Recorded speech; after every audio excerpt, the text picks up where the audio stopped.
Welcome and a very good day to Prof. Fazila and my fellow friend. My name is Nur Izwani Binti Apandi and my matching number is 262786. So today I would like to present about the best practice tourism planning in Iceland. So the best practice tourism planning identified in Iceland is managing seasonality. Here are some examples of Iceland attraction. They have Iceland Northern Lights, Iceland during winter, the city of Iceland, Blue Lagoon, and also there are flower bloom during summer.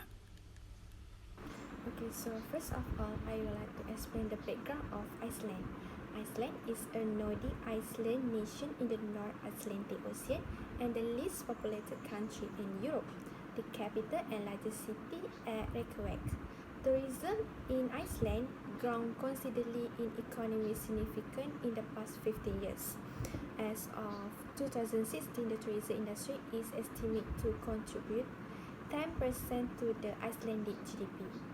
And then the number of foreign visitors exceeded 2 million for the first time in 2017.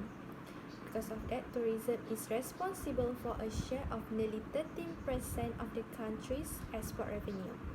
Although Iceland is located just south of the Arctic Circle, it has a four-season difference, which is winter, spring, summer, and fall. So Iceland does not have a rainy season, but rainfall peaks from October to February, with the southern and western part receive the most rainfall. Okay, next we see what the tourism issue in Iceland. Okay, Iceland has experienced a huge number of international tourists arrival to the country since 2010. In 2010, the number of international visitors to Iceland was about 416,000, while in 2018, it had gone up nearly 2.3 million person. That is almost a five-fold increase or an annual average increase of about 22% between 2010 and 2018. At the same time, seasonality has decreased with the proportion of tourists arriving in the three summer, which is June, July, and August, which is dropping from 40% 2010 to 35% in 2018. The greatest reduction in seasonality has occurred in the past few years between 2014 and 2017. Seasonality even out considerably with the greatest increase in the monthly arrival being outside of the summer period. So, Iceland a high season for tourism occur during the short summer, which is June to August. Also during trip in winter. Because of that, Icelandic tourism face two major challenges, which are seasonality and high concentration of tourists in a few areas, especially in the more rural periphery area of the country.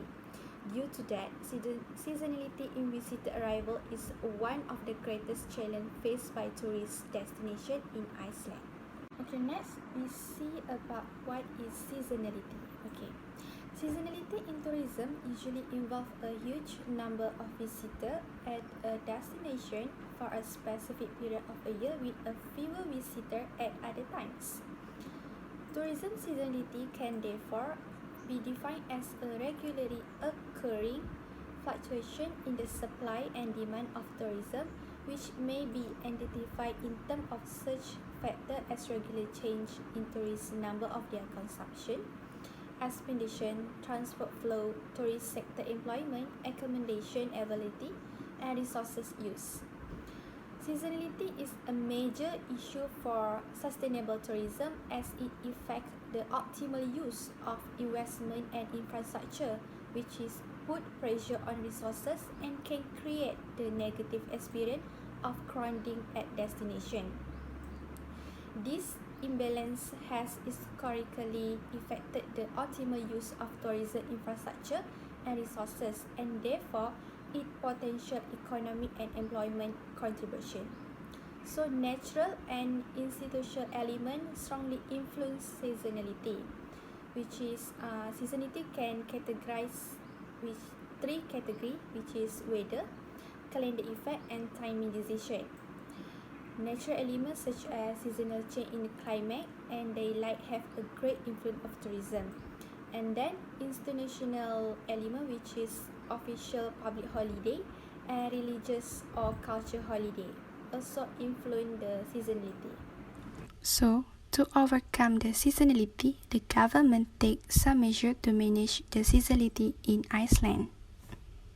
Okay, so the first solution to manage seasonality in Iceland is the government has focused on marketing winter tourism through initiatives such as Iceland all year round. Through this initiative, foreign airlines also decided to include Iceland as a year-round destination by offering lower fare during the off-season. According to the survey from the Icelandic Tourist Board, in 2015 to 2016, about 36% of foreign visitors cite low airfare as the main driver in the decision to visit Iceland during the winter, while in the summer was recorded between 17% to 19%. Meanwhile, the strength of nature as a tourist attraction during the winter is also one of the rise visited in Iceland. Okay, next, event and celebration are also one of the most common strategies to combat seasonality. For example, this could include attractions such as conference, festival, concert, sport games, which could be developed with the goal of increasing tourism demand during the off-peak season. Sometimes, events are set up in the main season while gaining popularity and then move to the low season. In the case of Iceland, several international events have been developed in the capital Reykjavik outside of major seasons such as New Year celebration, the Icelandic Airwave Music Festival, and the Food and Fun Culinary Festival. Okay, the third solution is increase the development of facility, which is Icelandic government also increase the development of important services such as transportation and accommodation to attract more tourists come to the Iceland, especially in the rural area. Due to that, cruise tourism has emerged as another important element in Icelandic transportation to attract many tourists to come to Iceland. Research has explored the potential to expand cruise tourism into areas of Iceland such as Westfjord. Identify concern from local stakeholders about sustainability, not enough port infrastructure, and the movement of visitors and economic dependence on global cruise industry. Okay, so how Malaysia could learn from the case study, which is managing seasonality. Okay, Malaysia is said to have two peak seasons, which is one of them being during the winter, which is December to February, and the other being during the summer, which is June to August. A huge footfall is noticed during this month due to school vacation and favorable weather condition. The rest of the year apart from the above mentioned season can be termed as the off-season of Malaysia, as it's seen comparatively a lower visitor. Okay, the seasonality issue in Malaysia is not so bad, but the problem of seasonality is a market imbalance in the rural area. As we know, transportation in rural area in Malaysia does not have a good transportation access. Therefore, what Malaysia can learn from the case study in Iceland is that the government needs to build better access facility, especially in the peripheral area, to attract more tourists to come to rural area, not just concern on Malaysia tourism hotspot. For example, like Langkawi, Penang, Kuala Lumpur. So if the rural area have good transportation access and tourism facility, the problem of seasonality imbalance in Malaysia can be addressed well and provide economic benefit to the rural community.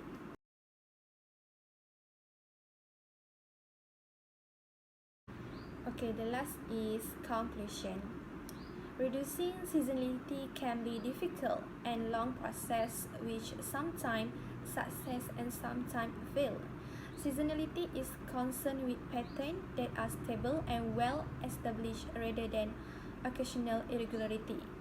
as there is an element of predictability associated with such seasonal fluctuation of tourist demand. It is possible for destination managers to anticipate impact and to implement strategies and innovation to adjust business operation to any negative effect. These two are among the references that I kept from Google Internet to support my case study. So that's all for me. Thank you for watching.